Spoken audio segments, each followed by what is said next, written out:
Maximizers, and welcome to Build a Business with Chris, the place for you to learn how to build a profitable business that you love. I'm your business coach, Chris, and in today's video, I want to talk to you about a few things you may want to have in order before you start your business.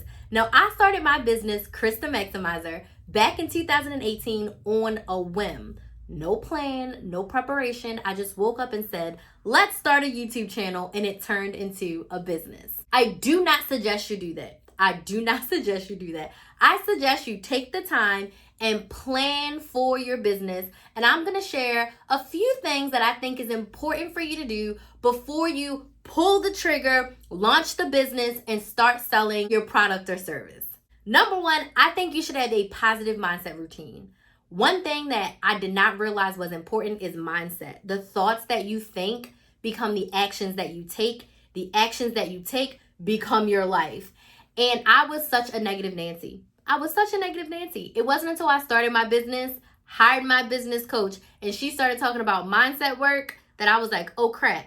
So the way in which you can actually start to build a positive mindset routine is to first start with your goals.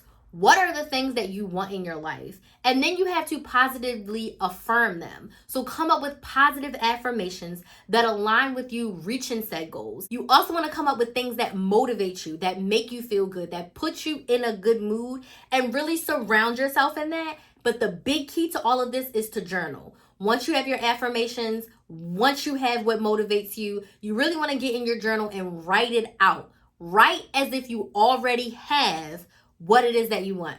I want $1 million business, so I'm always looking to embody the $1 million version of myself. I'm thinking, I am a millionaire. I am a millionaire. I am a billionaire. I'm walking the steps of a millionaire. I have to think, what would millionaire Crystal do? And that just puts me in the mindset of I can do anything, I'm ready for anything, and this business is going to grow. If you are doubting yourself, if you think you can't do it, if you think you're going to fail, you are manifesting negative energy. I'm not saying that you're never going to have a negative thought. I have negative thoughts every single day. What I do with them is I open up my journal, which is right here. It's always in arm's reach. I open up my journal. I write out all the negatives. Then on the other side of the page, I write out every reason why that negative is not true and find all the positive evidence. I can never grow a business. Well, I seen Tiffany Aliche grow a business, and she was a teacher who had to move back in with her parents. I seen Rachel Rodgers grow a business. I seen Oprah grow a business. So if they can grow a business, I can do it. It's positive evidence that it can be done.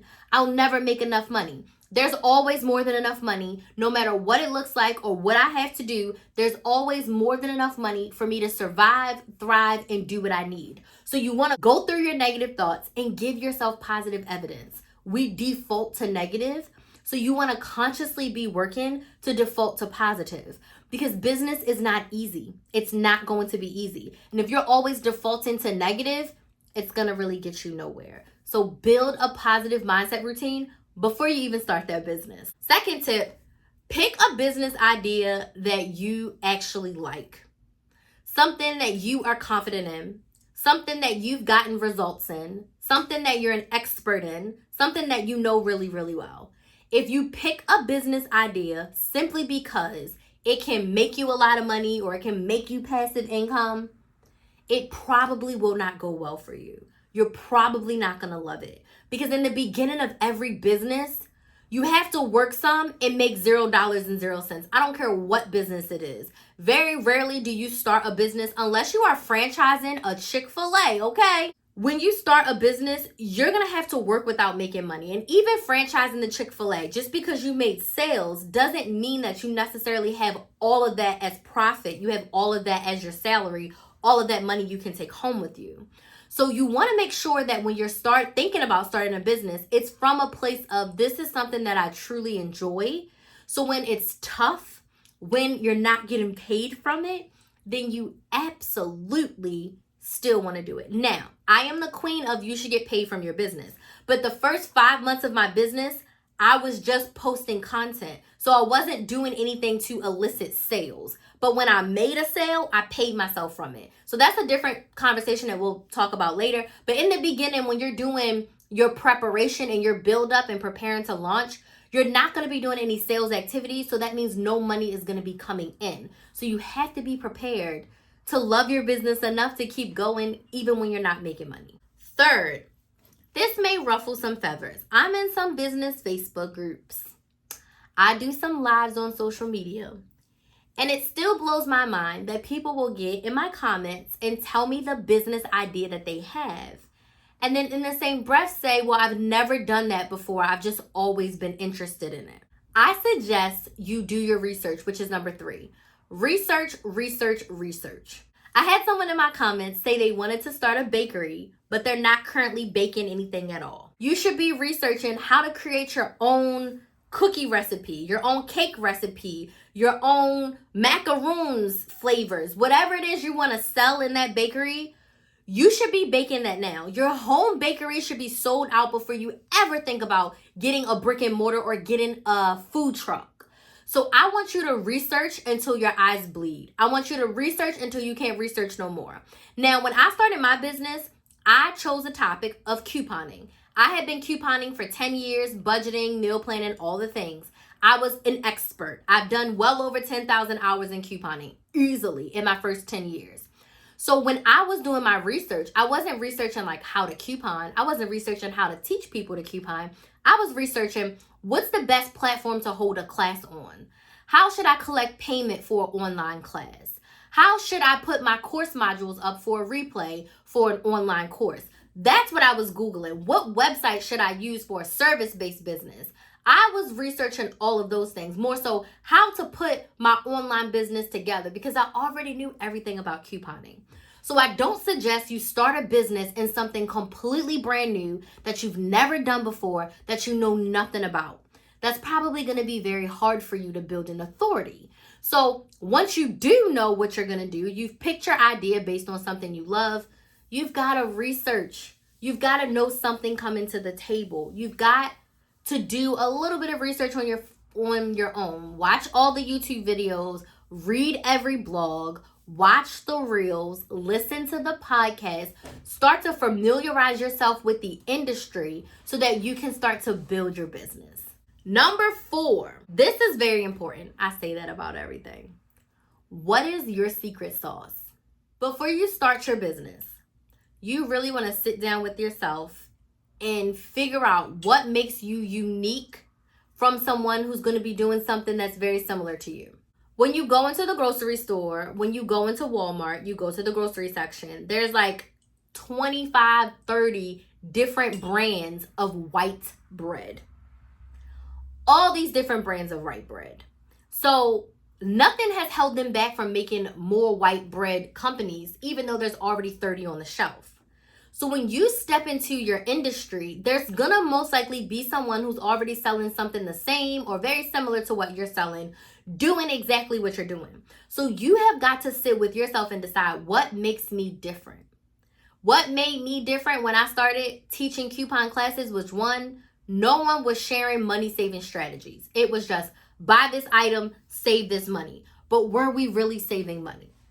What is the strategy behind budgeting so that you can coupon and not waste all your money? What is the strategy behind putting a deal together at CVS? Because what you bought in the video is not what my family needs. Really, I was strategically teaching women how to put their own deals together so that they can go out to the store and truly buy what they need and not feel the pressure to get what everyone else is getting. That's what makes me different. That's what makes me different. As a business coach, what makes me different is I am helping you in the beginning stages. A lot of business coaches don't help you until you have your business idea. If you don't have your business idea, I can still help you. I can help you develop your business idea, your offer, and price your first offer. So that is my secret sauce. That is what makes me different. I'm all about strategy.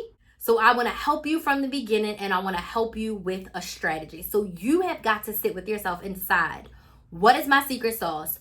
What makes me unique? What makes me stand out? My last tip for you before you start that business, start your social media and start building your audience. So I think I was posting for at least 5 months before I started my first affiliate, and then about 8 or 9 months of posting on social media before I started selling my own classes, memberships, and services. So you want to start building up your audience. As a new potential business owner, I say 30 to 60 days of posting before you make your first sale. So in those first 30 to 60 days, you can be building up your audience, sharing valuable content of what your business is, who your business helps, why you started this business, why it's going to be helpful, and that's going to help you get prepared to pre-launch. So when it's time for you to start selling your products and services, you have someone to sell to. If you don't start building your social media audience before you start your business, then you're not going to have anybody to sell to. And we are not Beyonce. We cannot just pop up with a website and a new Instagram on Monday and expect to get sales when no one knows who you are or that your product or service was going to be coming up for sale. So you want to make sure that you start that social media platform so you start to build your audience. These are just some of my tips to help you before you start that business to get ready and get prepared. So as you start the business, you'll be able to build it accordingly. Let me know down in the comments if you have any questions about what you need to know before you start your business. If you want more tips for how to start your business, make sure you get on my email list to get my free training and to get notified of ways that we can work together to help you build your business. I want to thank you so much for watching, and I'll see you in the next video.